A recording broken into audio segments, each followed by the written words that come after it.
The announcement of mass tariffs by President Donald Trump, presented as a means to achieve reciprocal trade exchange, caused a stir in the global economy. This approach, which seemed like a simple solution to complex trade claims, was based on a simplified methodology that heavily relied on calculations of trade deficits.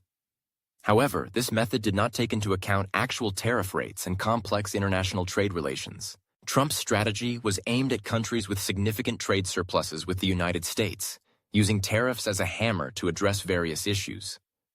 The logic was clear. If these nations export more to the U.S. than they import, then imposing tariffs would seemingly level the playing field. However, this approach overlooked the nuances of trade. Tariffs are not just a tool for balancing deficits. They can disrupt established supply chains, raise consumer prices, and complicate diplomatic relations. The idea that a trade deficit equates to a loss for the U.S. economy is an oversimplification.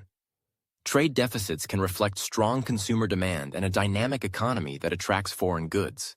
Historically, most favored nation (MFN) tariffs arose from negotiations in the 1990s aimed at promoting free trade by ensuring that countries provided the same trade privileges to all nations. This principle became a cornerstone of international trade agreements, fostering cooperation and stability. However, the current administration's interpretation of these tariffs has caused confusion, particularly regarding the European Union and Vietnam. While Trump advocated for reciprocal trade, the actions of his administration seem to blur the lines between MFN principles and a more protectionist stance, threatening to undermine decades of trade diplomacy. Economists have expressed concern about the consequences of Trump's approach, particularly regarding non-trade barriers. The perception of trade deficits can differ significantly from their actual economic consequences. For example, a trade deficit does not necessarily indicate economic failure. Rather, it may mean that consumers are choosing to spend more on imported goods. These expenditures reflect consumer confidence and can contribute to economic growth, as they often correlate with job creation in the sectors that support these imports. The notion that trade deficits represent a national emergency is contentious. Drawing parallels between individual consumer spending and international trade dynamics reveals the complexity of the issue. Just as an individual may experience a temporary deficit by investing in education or housing, a nation may face trade deficits that foster innovation and growth. Attention should not be solely focused on balancing the budget, but rather on the broader economic context, how trade relations contribute to the overall state of the economy. The risks associated with the administration's tariff strategy are significant.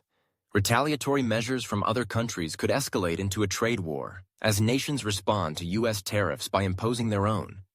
Such actions could lead to a cycle of retaliation that harms both businesses and consumers, resulting in higher prices and reduced choices in the market. The broader implications for the global economy could be severe, potentially stifling growth and undermining the interconnectedness that has characterized international trade for decades. In this context, the simplified narrative of trade deficits as a national emergency loses its power under close scrutiny. While the desire for mutual trade is quite understandable, the methods used to achieve it must be based on a nuanced understanding of the global economy. A crude approach may address immediate issues, but it risks undermining the very structures that have fostered trade and cooperation. As the world watches, the consequences of these tariffs will unfold, revealing the delicate balance between protectionism and the benefits of a collaborative global economy.